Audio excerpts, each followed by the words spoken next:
እግዚአብሔር እንዴት ይወለዳል? አላህ እንዴት ይወለዳል? ኦኬ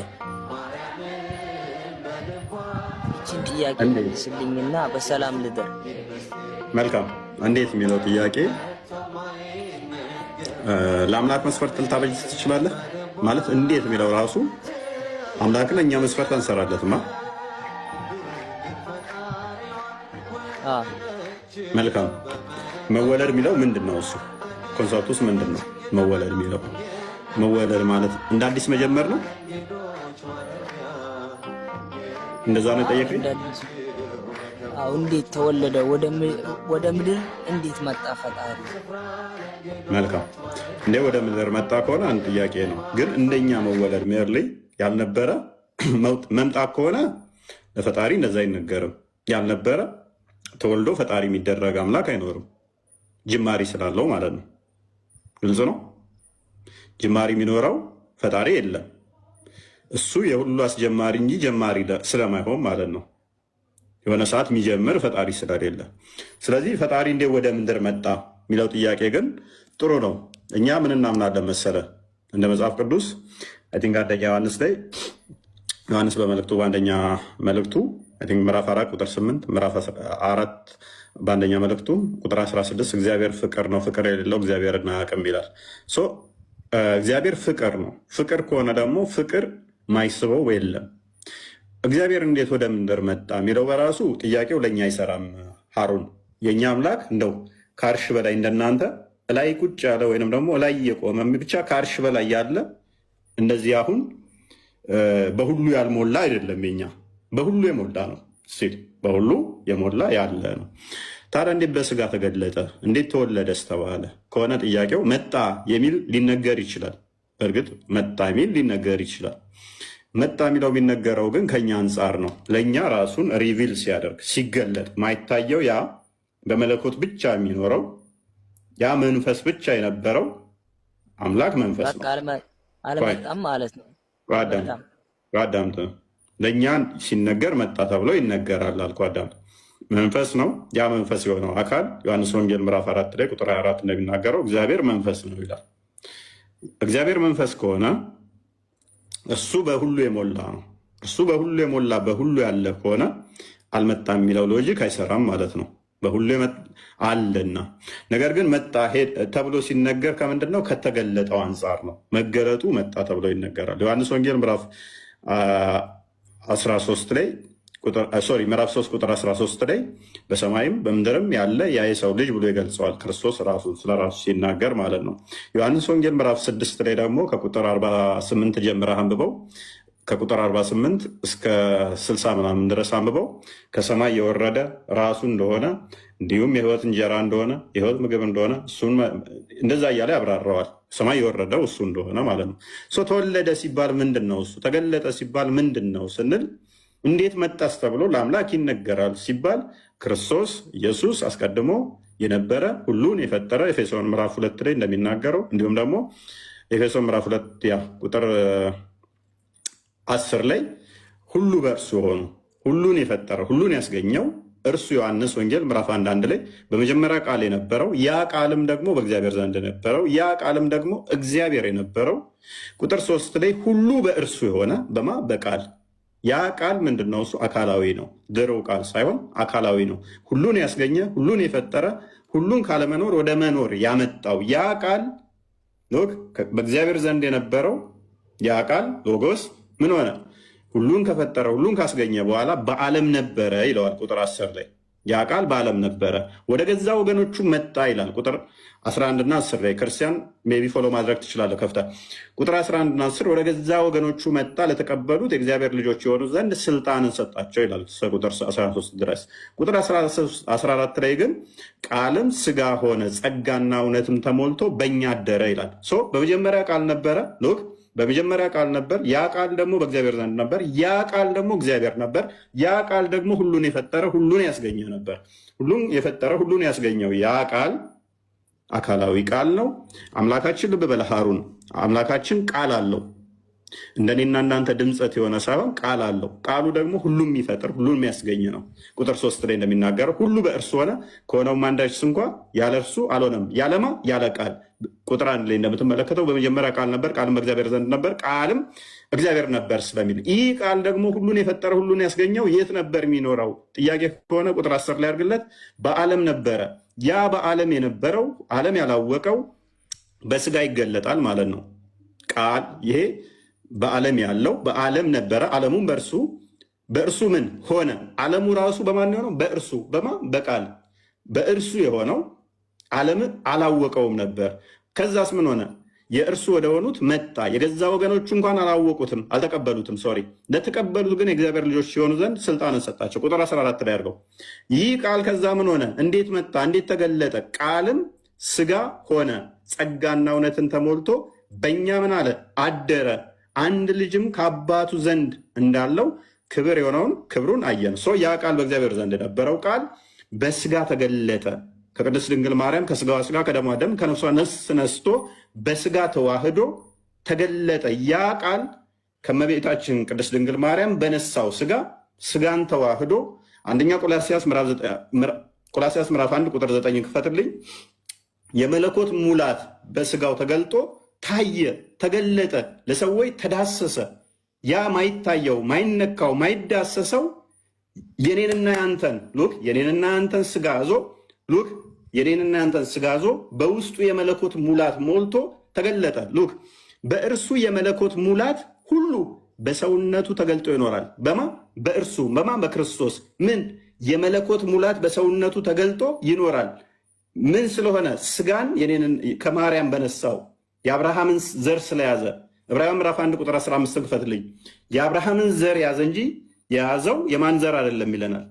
የመላእክትን ዘር አይደለም ይለናል። ያ የያዘው ስጋ ላይ በውስጡ ምን አለ? መለኮት አለ። መለኮት የተዋሃደው ሰው ብቻ ሳይሆን መለኮት የተዋሃደው ነው። ያ መለኮት በስጋው ተገለጠ። ስለዚህ በስጋ ታየ። እንግዲህ ይላል ልጆቹ በስጋና በደም ስለሚካፈሉ እርሱ ደግሞ ክርስቶስ በሞት ላይ ስልጣን ያለውን በሞት እንዲሽር ሞት የሰው ልጅ ተፈርዶበት ስለነበረ ዘፍጥረት ምዕራፍ 3 ላይ ቁጥር 15 ላይ በአንተና በሴቲቱ በዘርና በዘሯ ጠላትነትን አደርጋለሁ፣ እርሱ ራስን ይቀጠቅጣል፣ አንተ ሰኮናውን ትቀጠቅጣለህ ተብሎ ከተነገረ በኋላ ለአደም አፈር ነህና ወደ አፈር ትመለሳለህ ተብሎ ትንሣኤው አልተነገረውም ነበር። በእኛ ሞት አልተፈጠረም። በእኛ ሞት የተፈጠረ ሳይሆን የዕዳ ውጤት ነው ሞት። ይሄ ዕዳ ከሆነ ሞት በአደም ላይ የመጣው ዕዳ ከሆነ ዕዳውን የሚክስ ወይም ደግሞ ምን ቤዛ ያስፈልግ ነበረ። ክርስቶስ ቤዛ ሆኖ ይመጣል። ቤዛ ሆኖ ያንን የሰይጣኑን ጭንቅላት የሚቀጠቅጥና ሞትን የሚደመስስ የሚሽር ይመጣል። ቤዛ እንደሚሆን ደግሞ ማርቆስ ምዕራፍ 10 ቁጥር 45፣ ማቴዎስ 20 ቁጥር 28 ይናገራል። እዚህ ጋር ግን የግዴታ ያንን የሞቱን ለመደምሰስ በስጋ መገለጥ አለበት። እዛ ሆኖ ቢደመስሰው አምላክ ያንን ማድረግ ይችላል። ሴጣን ግን ተሸነፍኩ አይልም። ያሸነፈው ማንን ስለሆነ? እግዚአብሔርን ሳይሆን ማንን ስላሸነፈ? ሰው ልጅ ስላሸነፈ። ያንን ጸጋ ለእኛ እንዲሰጠን የግዴታ ምን መሆን አለበት? በስጋ ተገልጦ የሴጣኑ ጭንቅላት መንቀጥቀጥ አለበት። ስለዚህ በስጋ ለመገለጥ ደግሞ ምን መሆን አለበት? እርሱ በስጋ ወንድሞቹ በደምና በስጋ እንደሚካፈሉት በስጋና በደም መካፈል አለበት። ተካፈለ። እንዴት? እንግዲህ ልጆቹ በስጋና በደም ስለሚካፈሉ እርሱ ደግሞ በሞት ላይ ስልጣን ያለውን በሞት እንዲሽር፣ ይኸውም ማን? ዲያብሎስ ነው። እሱን ለመደምሰስ እሱን ለመሻር በሕይወታቸው ሁሉ ስለሞት ፍርሃት በባርነት የታሰሩ የነበሩትን ሁሉ ነፃ እንዲያወጣ በስጋና በደም እንዲሁ ተካፈለ። የአብርሃምን ዘር ይዟል እንጂ የያዘው የመላእክትን ዘር አይደለም። የያዘው የማንን ይሆናል? ቅድስት ድንግል ማርያም ይወለዳል። ለአብርሃም ዘፍጥረት ምዕራፍ 15 ምዕራፍ 12 ከቁጥር 1 እስከ 3 በዘርህ የምድር አሕዛብ ይባረካሉ ብሎ ቃል ኪዳን ገብቶለት ነበረ። ያ ቃል ኪዳን ስለገባለት በሱ ዘር ይመጣና ምን ይሆናል? ከቅድስት ድንግል ማርያም ይወለድና ያ በእግዚአብሔር መልክ ብቻ የሚኖረው በስጋ ተገልጦ ምን አደረገ? ታየ፣ ተዳሰሰ። በተመሳሳይ ይሄ እናንተ ጋር አለ። ቁርአንህ ለምሳሌ ያላ ቃል ነው ተብሎ ይታመናል። ከለም አላህ ነው ተብሎ ይታመናል። ሱራ 9:6 ላይ ቁርአን የአላህ ቃል ነው ፍጡር አይደለም ብላቸው የምታምኑት ወረቀቱ ግን ፍጡር ነው ብላችሁ የምታምኑት። ሉክ ወረቀቱ ፍጡር ነው፣ የተጻፈበት ቀለሙ ፍጡር ነው፣ ቃሉ ግን ፍጡር አይደለም ብላችሁ የምታምኑት። የአላህ ቃል ሲፋቱ ነው ባህሪው ነው ብላችሁ የምታምኑት። ስለዚህ ቁርአን ፍጡር ነው ሲባል አይደለም። በእስልምና ወረቀቱ እኮ ፍጡር ነው፣ ያ ቃሉስ ፍጡር አይደለም። ስለዚህ አላህ ከአርሽ በላይ ነው። ፍጡር ያልሆነው የአላህ ቃል አንተ ጋር አለ፣ አሁን በወረቀት ተገልጧል። እኛ ግን ምን ብለን እናምናለን? ክርስቶስ የእግዚአብሔር ቃል ነው፣ አስቀድሞ ቃል ነበር። ያ ቃል ደግሞ ስጋው ቃል ክርስቶስ አስቀድሞ ቃል ነበር። ያ ቃሉ በስጋ ተገለጠ፣ ስጋውን ራሱ ፈጥሮት ተዋሃደ። ከተዋህዶ በኋላ ፍጡር ፈጣሪ ፍጡር ስጋውን እንትን አንልም፣ ነጥለን አንናገርም። አስቀድሞ ምን ነበረ? ቃል ስጋ አልነበረም። ማርያምን ከመፍጠሩ በፊት እሱ በስጋ እንደዚህ የሚኖር አልነበረም። ነገር ግን በስጋና በደም ተካፈለ ብለን ቀጥል። እሱ አሁን ጌታ ከሆነ እያልኩ ነው። ለምን አይወርድም ነበር? ለምንስ መወለድ አስፈለገው? ለምን ይወለዳል? ለምንስ የሴት ማህፀን ውስጥ ይገባል? ውርድ ብሎ አይመጣም ነበር? ግዴታ ምን ብያለሁኝ? ይሄ የምታነበው ምን ይላል? እንግዲህ በስጋ ልጆቹ በምን ስለሚካፈሉ ይላል።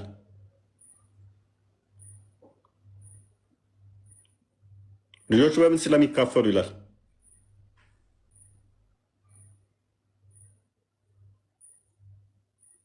ስጋና በደም። ስለዚህ እሱም በስጋና በደም እንዲሁ ተካፈለ። ለምን? ሞትን ለመሻር። ይሄውም ማንን? ዲያብሎስን። ዲያብሎስ ማንን ያሸነፈው ብያለሁ ቅድም?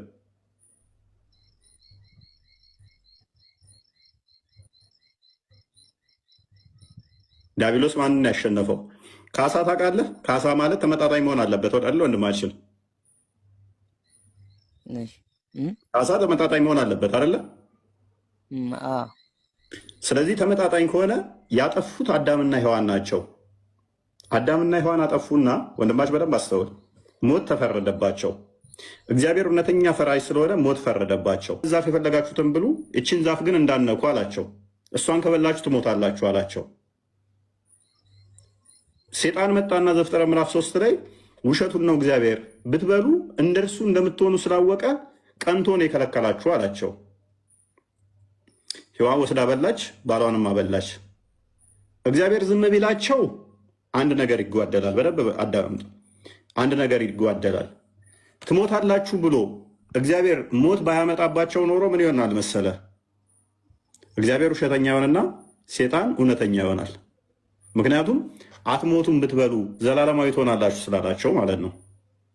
ስለዚህ እግዚአብሔር ደግሞ ኦልዌይስ እውነተኛ ስለሆነ ፈራጅ ስለሆነ ትሞታላችሁ ብሏቸዋል። ስለበሉ ሴጣን ያለው ውሸት እንዲሆን የግዴታ መፈረድ አለበት።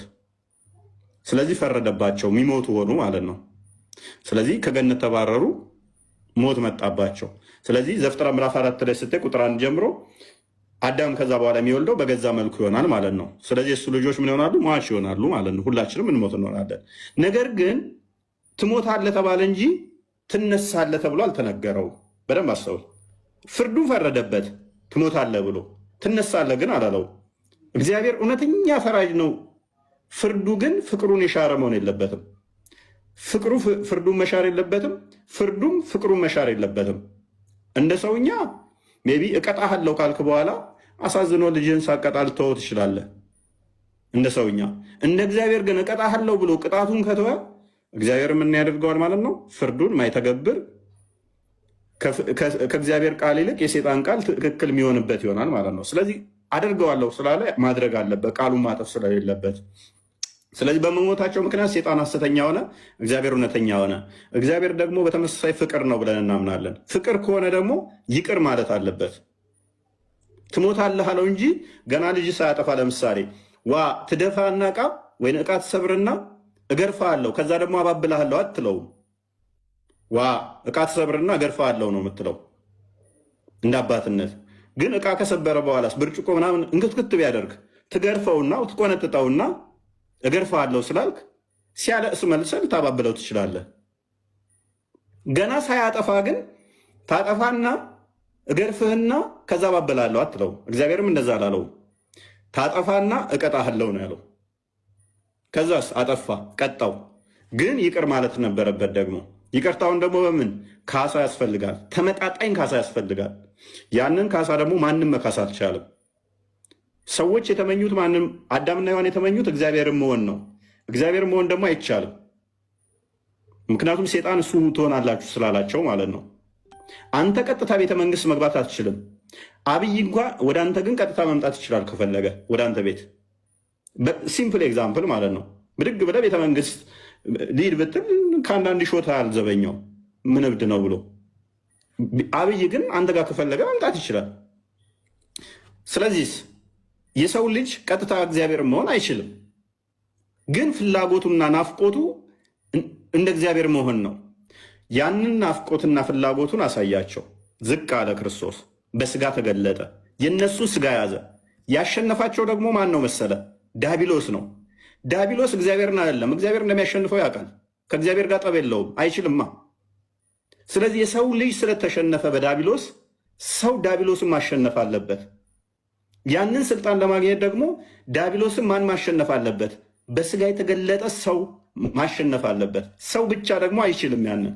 ስለዚህ ያንን ፈተናውን ተፈትኖ ሁሉን ካሳ ክሶ ከዛ ሴጣንን ደምስሶ ከዛስ ይህንን ስልጣን ለእኛ ይሰጠናል። በደንብ አስተውል። የተሸነፈችው አስቀድማ የበላችሁ ዕፀ በለሱን ማነች? ሴት ነች። የሚያሸንፋት አካልም ከሴት መምጣት አለበት፣ ካሳው ተመጣጣኝ እንዲሆን። ሔዋን ነች የተሸነፈችው። ዕፀ በለስ ነው ቆርጣ የበላችሁ ፍሬ። እችኛይቱም ደግሞ አዲስ ኪዳን ላይ የምትኖረውም ሴት ነች። ምን መስጠት አለባት? ፍሬ። ምን የሚያደርግ የሚበላና ህይወት የሚሰጥ። ያችኛይቱ ሔዋን በልታ ሞት ነው ያመጣችው። እችኛይቱ ደግሞ ምን መሆን አለባት? ህይወት ምሰጥ ፍሬ መሆን አለባት። ያችኛይቱ በደንብ አስተውል። ሔዋን የሰማችሁ ከእግዚአብሔር ቃል ይልቅ የሴጣንን ቃል ነው የሰማችሁና እሺ ብላ ያደመጠችው። ሉቃስ ወንጌል ምዕራፍ 1 ላይ ስትመጣ ደግሞ ቁጥር 26 ጀምሮ ማርያም ማንን ቃል ነው የምትሰማው? የመልአክን። ተመሳሳይ ካሳ መምጣት አለበት። ያችኛዋ ሴጣን ቃል ስትሰማ እችኛይቱ ምን ትሰማለች? የመልአክን ቃል። ያችኛይቱ የእግዚአብሔርን ሕግ ስትጥስ እችኛይቱ ማርያም ደግሞ ምን ትመጣለች? የእግዚአብሔርን ቃል የምትቀበል። ተመሳሳይ ይሆናል። አሁን ባላንስ ይሆናል ማለት ነው። ስለዚህ ከእሷ ዘር የሚወጣ ደግሞ ቃል ኪዳን ተሰጣት። ምን ሚል ያንን ከእሷ የሚወለደው እሱም ሴጣኑን የሚደመስስ ይሆናል ማለት ነው። ይመጣና ይደመስሰዋል። ሰው በእንደዚህ አይነት ሁኔታ ካሳው በትክክል ተክሶ ያስታር እርቅ ይፈጽማል ማለት ነው። ስለዚህ ሞት ነበር የነገሰብን በአዳም ምክንያት። ሮሜ ምዕራፍ 5 ላይ ከቁጥር 7 እስከ 12 አንብበው። ሮሜ ምዕራፍ 3 አንብበው። አንደኛ ቆሮንቶስ ምዕራፍ 15 ላይ ከቁጥር 12 ጀምረ እስከ 40 አካባቢ ስታነበው ሞት በአዳም በኩል መጣ፣ ትንሣኤ ሕይወት በክርስቶስ መጣ ይላል። አዳም ሞትን ሲያመጣ በተመሳሳይ ክርስቶስ ደግሞ ምንን ይሰጠናል? ሕይወትን። ሞት ተፈረደብን፣ ሕይወትን ደግሞ ይሰጠናል ማለት ነው። ሞትን አንቀርም የሚለው አሳው መጣ ማለት ነው። ቀጥል።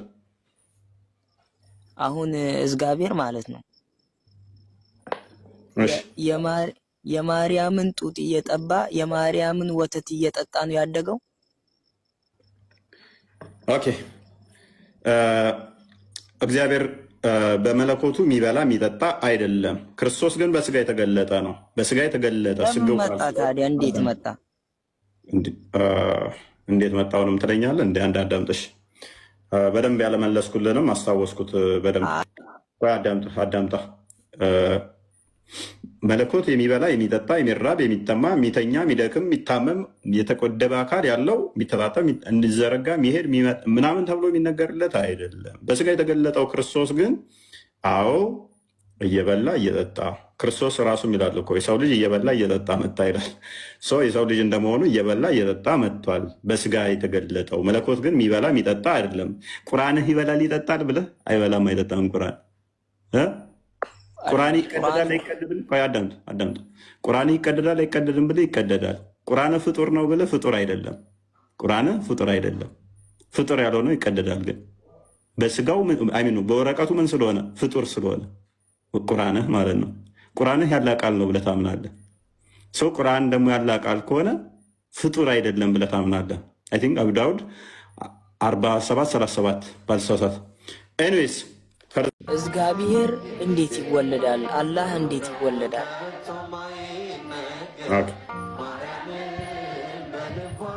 ይህችን ጥያቄ መልስልኝና በሰላም ልደር። መልካም። እንዴት የሚለው ጥያቄ ለአምላክ መስፈርት ልታበጅ ትችላለህ ማለት እንዴት የሚለው ራሱ አምላክን እኛ መስፈርት አንሰራለትማ። መልካም። መወለድ የሚለው ምንድን ነው? እሱ ኮንሰፕቱስ ምንድን ነው? መወለድ የሚለው መወለድ ማለት እንደ አዲስ መጀመር ነው። እንደዛ ነው የጠየቀኝ። እንዴት ተወለደ? ወደ ምድር እንዴት መጣ ፈጣሪ? መልካም። እንዴ ወደ ምድር መጣ ከሆነ አንድ ጥያቄ ነው። ግን እንደኛ መወለድ ሜርሊ ያልነበረ መምጣት ከሆነ ለፈጣሪ እንደዛ አይነገርም። ያልነበረ ተወልዶ ፈጣሪ የሚደረግ አምላክ አይኖርም። ጅማሪ ስላለው ማለት ነው። ግልጽ ነው። ጅማሪ የሚኖረው ፈጣሪ የለም። እሱ የሁሉ አስጀማሪ እንጂ ጀማሪ ስለማይሆን ማለት ነው። የሆነ ሰዓት የሚጀምር ፈጣሪ ስለሌለ፣ ስለዚህ ፈጣሪ እንዴት ወደ ምድር መጣ የሚለው ጥያቄ ግን ጥሩ ነው። እኛ ምን እናምናለን መሰለ? እንደ መጽሐፍ ቅዱስ አይ ቲንክ አንደኛ ዮሐንስ ላይ ዮሐንስ በመልእክቱ በአንደኛ መልእክቱ ምዕራፍ 4 ቁጥር 8 ምዕራፍ 4 በአንደኛ መልእክቱ ቁጥር 16 እግዚአብሔር ፍቅር ነው፣ ፍቅር የሌለው እግዚአብሔርን አያውቅም ይላል። እግዚአብሔር ፍቅር ነው። ፍቅር ከሆነ ደግሞ ፍቅር ማይስበው የለም። እግዚአብሔር እንዴት ወደ ምድር መጣ የሚለው በራሱ ጥያቄው ለእኛ አይሰራም። ሀሩን የእኛ አምላክ እንደው ከአርሽ በላይ እንደናንተ እላይ ቁጭ ያለ ወይንም ደግሞ እላይ የቆመ ብቻ ከአርሽ በላይ ያለ እንደዚህ አሁን በሁሉ ያልሞላ አይደለም። የኛ በሁሉ የሞላ ነው ሲል በሁሉ የሞላ ያለ ነው። ታዲያ እንዴት በስጋ ተገለጠ? እንዴት ተወለደስ ተባለ ከሆነ ጥያቄው መጣ የሚል ሊነገር ይችላል። በእርግጥ መጣ የሚል ሊነገር ይችላል። መጣ የሚለው የሚነገረው ግን ከኛ አንጻር ነው። ለእኛ ራሱን ሪቪል ሲያደርግ ሲገለጥ ማይታየው ያ በመለኮት ብቻ የሚኖረው ያ መንፈስ ብቻ የነበረው አምላክ መንፈስ ነው። አልመጣም ማለት ነው። አዳምጥ። ለእኛ ሲነገር መጣ ተብሎ ይነገራል አልኩ። አዳምጥ። መንፈስ ነው። ያ መንፈስ የሆነው አካል ዮሐንስ ወንጌል ምዕራፍ 4 ላይ ቁጥር 24 እንደሚናገረው እግዚአብሔር መንፈስ ነው ይላል። እግዚአብሔር መንፈስ ከሆነ እሱ በሁሉ የሞላ ነው። እሱ በሁሉ የሞላ በሁሉ ያለ ከሆነ አልመጣም የሚለው ሎጂክ አይሰራም ማለት ነው። በሁሉ አለና፣ ነገር ግን መጣ ተብሎ ሲነገር ከምንድን ነው? ከተገለጠው አንጻር ነው። መገለጡ መጣ ተብሎ ይነገራል። ዮሐንስ ወንጌል ምዕራፍ 13 ላይ ምዕራፍ 3 ቁጥር 13 ላይ በሰማይም በምድርም ያለ ያ የሰው ልጅ ብሎ ይገልጸዋል። ክርስቶስ ራሱ ስለራሱ ሲናገር ማለት ነው። ዮሐንስ ወንጌል ምዕራፍ 6 ላይ ደግሞ ከቁጥር 48 ጀምረህ አንብበው፣ ከቁጥር 48 እስከ 60 ምናምን ድረስ አንብበው። ከሰማይ የወረደ ራሱ እንደሆነ እንዲሁም የሕይወት እንጀራ እንደሆነ የሕይወት ምግብ እንደሆነ እሱን እንደዛ እያለ ያብራረዋል። ሰማይ የወረደው እሱ እንደሆነ ማለት ነው። ተወለደ ሲባል ምንድን ነው? እሱ ተገለጠ ሲባል ምንድን ነው ስንል እንዴት መጣስ ተብሎ ለአምላክ ይነገራል ሲባል ክርስቶስ ኢየሱስ አስቀድሞ የነበረ ሁሉን የፈጠረ ኤፌሶን ምዕራፍ 2 ላይ እንደሚናገረው እንዲሁም ደግሞ ኤፌሶን ምዕራፍ 2 ቁጥር 10 ላይ ሁሉ በእርሱ ሆኑ ሁሉን የፈጠረ ሁሉን ያስገኘው እርሱ ዮሐንስ ወንጌል ምዕራፍ 1 ላይ በመጀመሪያ ቃል የነበረው ያ ቃልም ደግሞ በእግዚአብሔር ዘንድ የነበረው ያ ቃልም ደግሞ እግዚአብሔር የነበረው ቁጥር 3 ላይ ሁሉ በእርሱ የሆነ በቃል ያ ቃል ምንድን ነው? እሱ አካላዊ ነው። ድሮው ቃል ሳይሆን አካላዊ ነው። ሁሉን ያስገኘ ሁሉን የፈጠረ ሁሉን ካለመኖር ወደ መኖር ያመጣው ያ ቃል በእግዚአብሔር ዘንድ የነበረው ያ ቃል ሎጎስ ምን ሆነ? ሁሉን ከፈጠረ ሁሉን ካስገኘ በኋላ በዓለም ነበረ ይለዋል ቁጥር 10 ላይ። ያ ቃል በዓለም ነበረ ወደ ገዛ ወገኖቹ መጣ ይላል ቁጥር 11 እና 10 ላይ። ክርስቲያን ሜይ ቢ ፎሎ ማድረግ ትችላለህ። ከፍታ ቁጥር 11 እና 10 ወደ ገዛ ወገኖቹ መጣ፣ ለተቀበሉት የእግዚአብሔር ልጆች የሆኑ ዘንድ ስልጣንን ሰጣቸው ይላል ቁጥር 13 ድረስ። ቁጥር 14 ላይ ግን ቃልም ስጋ ሆነ ጸጋና እውነትም ተሞልቶ በእኛ አደረ ይላል። በመጀመሪያ ቃል ነበረ ሉክ በመጀመሪያ ቃል ነበር። ያ ቃል ደግሞ በእግዚአብሔር ዘንድ ነበር። ያ ቃል ደግሞ እግዚአብሔር ነበር። ያ ቃል ደግሞ ሁሉን የፈጠረ ሁሉን ያስገኘ ነበር። ሁሉን የፈጠረ ሁሉን ያስገኘው ያ ቃል አካላዊ ቃል ነው። አምላካችን ልብ በል ሃሩን፣ አምላካችን ቃል አለው። እንደኔና እናንተ ድምፀት የሆነ ሳይሆን ቃል አለው። ቃሉ ደግሞ ሁሉም የሚፈጥር ሁሉም የሚያስገኝ ነው። ቁጥር 3 ላይ እንደሚናገረው ሁሉ በእርሱ ሆነ፣ ከሆነውም አንዳች እንኳ ያለ እርሱ አልሆነም። ያለማ ያለ ቃል። ቁጥር 1 ላይ እንደምትመለከተው በመጀመሪያ ቃል ነበር፣ ቃልም በእግዚአብሔር ዘንድ ነበር፣ ቃልም እግዚአብሔር ነበር ስለሚል ይህ ቃል ደግሞ ሁሉን የፈጠረ ሁሉን ያስገኘው የት ነበር የሚኖረው? ጥያቄ ከሆነ ቁጥር 10 ላይ አድርግለት። በዓለም ነበረ። ያ በዓለም የነበረው ዓለም ያላወቀው በስጋ ይገለጣል ማለት ነው። ቃል ይሄ በዓለም ያለው በዓለም ነበረ፣ ዓለሙም በእርሱ ምን ሆነ? ዓለሙ ራሱ በማን የሆነው? በእርሱ በቃል በእርሱ የሆነው ዓለምን አላወቀውም ነበር። ከዛስ ምን ሆነ? የእርሱ ወደ ሆኑት መጣ፣ የገዛ ወገኖቹ እንኳን አላወቁትም፣ አልተቀበሉትም። ሶሪ ለተቀበሉት ግን የእግዚአብሔር ልጆች ሲሆኑ ዘንድ ስልጣንን ሰጣቸው። ቁጥር 14 ላይ አድርገው። ይህ ቃል ከዛ ምን ሆነ? እንዴት መጣ? እንዴት ተገለጠ? ቃልም ስጋ ሆነ፣ ጸጋና እውነትን ተሞልቶ በእኛ ምን አለ? አደረ። አንድ ልጅም ከአባቱ ዘንድ እንዳለው ክብር የሆነውን ክብሩን አየን። ያ ቃል በእግዚአብሔር ዘንድ የነበረው ቃል በስጋ ተገለጠ። ከቅድስት ድንግል ማርያም ከስጋዋ ስጋ ከደሟ ደም ከነፍሷ ነፍስ ነስቶ በስጋ ተዋህዶ ተገለጠ። ያ ቃል ከመቤታችን ቅድስት ድንግል ማርያም በነሳው ስጋን ተዋህዶ አንደኛ ቆላስይስ ምዕራፍ 1 ቁጥር 9 ክፈትልኝ። የመለኮት ሙላት በስጋው ተገልጦ ታየ፣ ተገለጠ፣ ለሰዎች ተዳሰሰ። ያ ማይታየው ማይነካው ማይዳሰሰው የኔንና ያንተን የኔንና ያንተን ስጋ ዞ የኔንና ያንተን ስጋ ዞ በውስጡ የመለኮት ሙላት ሞልቶ ተገለጠ። በእርሱ የመለኮት ሙላት ሁሉ በሰውነቱ ተገልጦ ይኖራል። በእርሱ በክርስቶስ ምን የመለኮት ሙላት በሰውነቱ ተገልጦ ይኖራል። ምን ስለሆነ? ስጋን ከማርያም በነሳው የአብርሃምን ዘር ስለያዘ። ዕብራውያን ምዕራፍ 1 ቁጥር 15 ክፈትልኝ። የአብርሃምን ዘር ያዘ እንጂ የያዘው የማን ዘር አይደለም ይለናል። የመላእክትን ዘር አይደለም ይለናል። ያ የያዘው ስጋ ላይ በውስጡ ምን አለ? መለኮት አለ። መለኮት የተዋሃደው ሰው ብቻ ሳይሆን መለኮት የተዋሃደው ነው። ያ መለኮት በስጋው ተገለጠ። ስለዚህ በስጋ ታየ። እንግዲህ ይላል ልጆቹ በስጋና በደም ስለሚካፈሉ እርሱ ደግሞ ክርስቶስ በሞት ላይ ስልጣን ያለውን በሞት እንዲሽር ሞት የሰው ልጅ ተፈርዶበት ስለነበረ ዘፍጥረት ምዕራፍ 3 ላይ ቁጥር 15 ላይ በአንተና በሴቲቱ በዘርና በዘሯ ጠላትነትን አደርጋለሁ፣ እርሱ ራስን ይቀጠቅጣል፣ አንተ ሰኮናውን ትቀጠቅጣለህ ተብሎ ከተነገረ በኋላ ለአደም አፈር ነህና ወደ አፈር ትመለሳለህ ተብሎ ትንሣኤው አልተነገረውም ነበር። በእኛ ሞት አልተፈጠረም። በእኛ ሞት የተፈጠረ ሳይሆን የዕዳ ውጤት ነው ሞት። ይሄ ዕዳ ከሆነ ሞት በአደም ላይ የመጣው ዕዳ ከሆነ ዕዳውን የሚክስ ወይም ደግሞ ምን ቤዛ ያስፈልግ ነበረ። ክርስቶስ ቤዛ ሆኖ ይመጣል። ቤዛ ሆኖ ያንን የሰይጣኑን ጭንቅላት የሚቀጠቅጥና ሞትን የሚደመስስ የሚሽር ይመጣል። ቤዛ እንደሚሆን ደግሞ ማርቆስ ምዕራፍ 10 ቁጥር 45 ማቴዎስ 20 ቁጥር 28 ይናገራል። እዚህ ጋር ግን የግዴታ ያንን የሞቱን ለመደምሰስ በስጋ መገለጥ አለበት። እዛ ሆኖ ቢደመስሰው አምላክ ያንን ማድረግ ይችላል። ሴጣን ግን ተሸነፍኩ አይልም። ያሸነፈው ማንን ስለሆነ? እግዚአብሔርን ሳይሆን ማንን ስላሸነፈ? ሰው ልጅ ስላሸነፈ። ያንን ጸጋ ለእኛ እንዲሰጠን የግዴታ ምን መሆን አለበት? በስጋ ተገልጦ የሴጣኑ ጭንቅላት መንቀጥቀጥ አለበት። ስለዚህ በስጋ ለመገለጥ ደግሞ ምን መሆን አለበት? እርሱ በስጋ ወንድሞቹ በስጋ ደምና በስጋ እንደሚካፈሉት በስጋና በደም መካፈል አለበት። ተካፈለ። እንዴት? እንግዲህ ልጆቹ በስጋና በደም ስለሚካፈሉ እርሱ ደግሞ በሞት ላይ ስልጣን ያለውን በሞት እንዲሽር፣ ይኸውም ማን? ዲያብሎስ ነው። እሱን ለመደምሰስ እሱን ለመሻር በሕይወታቸው ሁሉ ስለ ሞት ፍርሃት በባርነት የታሰሩ የነበሩትን ሁሉ ነፃ እንዲያወጣ በስጋና በደም እንዲሁ ተካፈለ።